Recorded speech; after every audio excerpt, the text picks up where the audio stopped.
Donald Trump's immigration crackdown has been challenged in courts, and it's been called inhumane by Democrats and immigration advocates. But here's another word for it: lucrative. Many of the largest immigration and customs enforcement processing and detention centers are privately owned and operated by companies which have donated money to Republican campaigns and Trump's inauguration.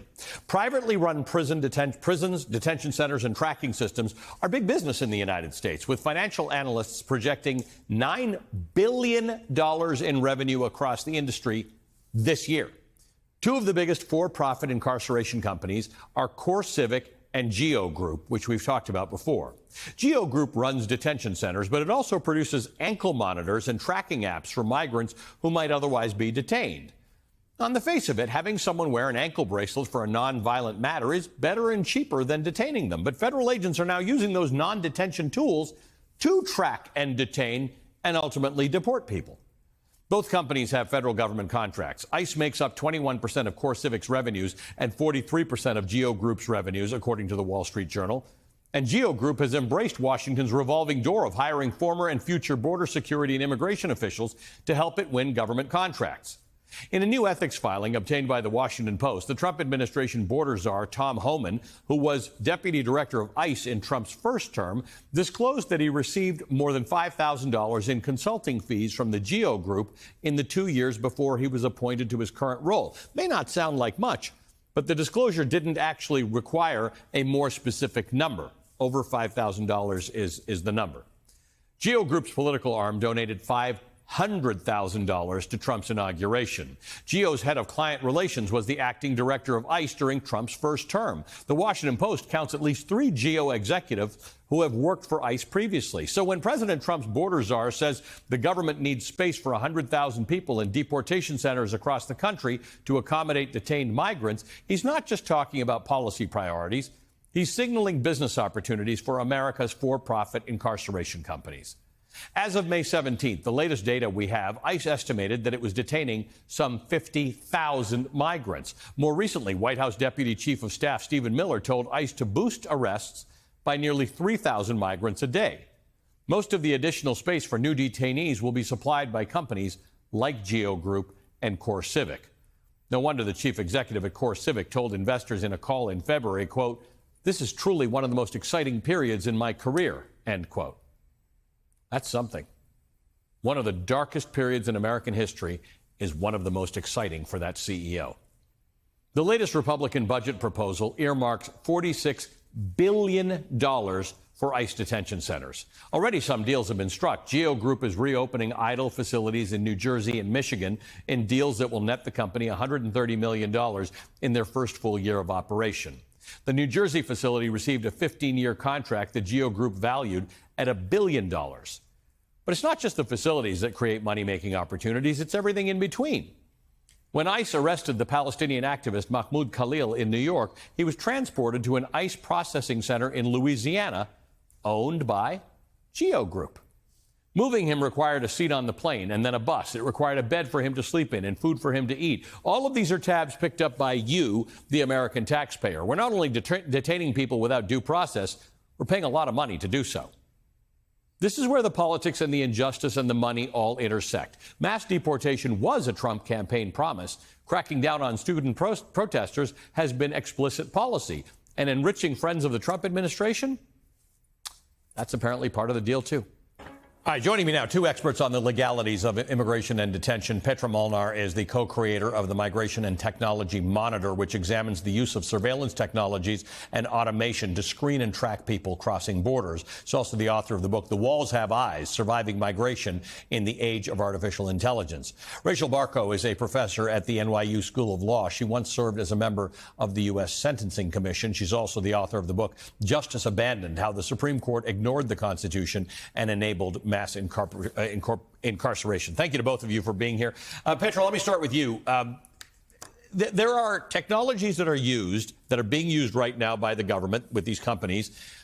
The technologies themselves are not inherently flawed or bad, and they might actually have some positive uses. I maintain that putting ankle bracelets on people is generally better than sticking them in a cell. But these companies are profiting off of what they know this administration wants. They are actually coming up with things that are bad for policy because it's making them rich. Absolutely, Ali. I think you really hit the mark there. This is about profit and the fact that we're now talking about a multi-billion-dollar border industrial complex where private companies are the ones who are setting the stage and making determinations about what we innovate on and why. And it's also about framing, right? If we frame migration as a problem to solve, then we have technological solutions that we can lean on. And that's how we end up with this system that is ultimately profiting off of people's misery.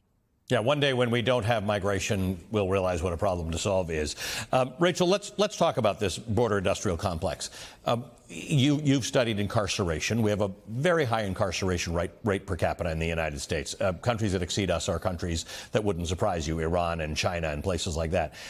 We've lost the plot on incarceration in the direction we want to go on. We've incentivized it.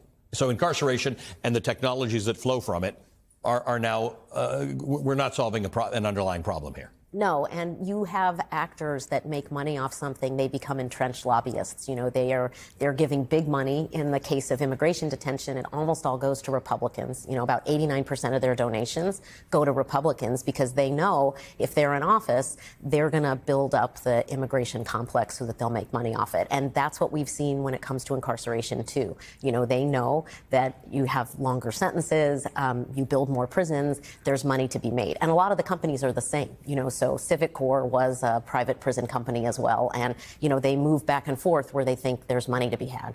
Petra, is there a world in which you see technology being used in a world that doesn't demonize migration or that isn't doing what we're doing right now? In other words, is the technology the problem, or is the policy direction the problem, or is the opportunity at the moment the problem? Well, ultimately, technology is a tool, and it's a tool that replicates power differentials in society. And unfortunately, right now, the way our world is incredibly weighted against marginalized communities, especially people on the move and people who might be facing immigration detention. And so, sure, perhaps there is a world where technologies can actually be thought of as being assistive or empowering or somehow being used to right this kind of power imbalance. But right now, what technology is doing is actually replicating racism, discrimination, carceral logics like we're talking about today. And again, they are becoming tools of oppression, not only in the kind of context that we're discussing together, but also across society. And again, I think it's important to always remember that technology is not neutral. It's ultimately about power. Rachel, I remember covering a story about how, I think it was Pennsylvania, where judges were getting payoffs to sentence people because these private prisons don't want empty cells and they want more people. Is there a similar analogy to be used with respect to these companies tracking or helping with the immigrant detention system? Is there a sense that we're going to have more of it because it's so profitable, and these companies will encourage these types of policies? They'll support candidates who want these kinds of policies. Yeah, that's exactly the dynamic. They basically know the candidates that if they back and those people get into office, those people will push for mass detention. In the same way that they've known, these are the candidates, if we back, they push for longer sentences and the buildup of more prisons. So it's a very targeted lobbying machine, and they know what they're doing, and they make tons of contributions, and they get their money's worth. Petra, let me ask you about data collection, something you and I talked about a little bit last time. The New York Times was reporting that in March, President Trump signed an executive order calling for the federal government to share data across agencies, raising questions over whether he might compile a master list of personal information on Americans that could give him untold surveillance power. Behind the scenes, officials have quietly put technological building blocks into place to enable his plan. In particular, they've turned to one company, Palantir, the data analysis and technology firm. I don't know that most Americans think they interact with Palantir on a daily basis. I think, I'm going to just give you a rough guess here, all Americans interact with Palantir on a daily basis. Absolutely. Palantir is one of the leading actors in this conversation, a company that has been setting the stage, again, on what we innovate on and why. And they have become a welcome partner to the current Trump administration, although they had contracts with the government before as well, and other governments too. And so paying attention to what these companies are doing is super important, because they are the ones that are setting up the data infrastructure that actually powers the surveillance machine that is being rolled out. And so the data politics and the collection and storing and sharing of sensitive data is something that we all need to be aware of, not just people on the move, but every citizen. Yeah, and this is part of the issue. I think Petra makes a good point. These companies were all doing business with administrations going back many years. They've just evolved into the center of the discussion. Yeah, and under the Biden administration, for example, you might remember there was talk where he said no more private prisons, but immigration detention facilities were exempted from that. And so all these companies were operating and also profiting under the Biden administration. Yeah, I think it's important for people to remember that these are not distinct things.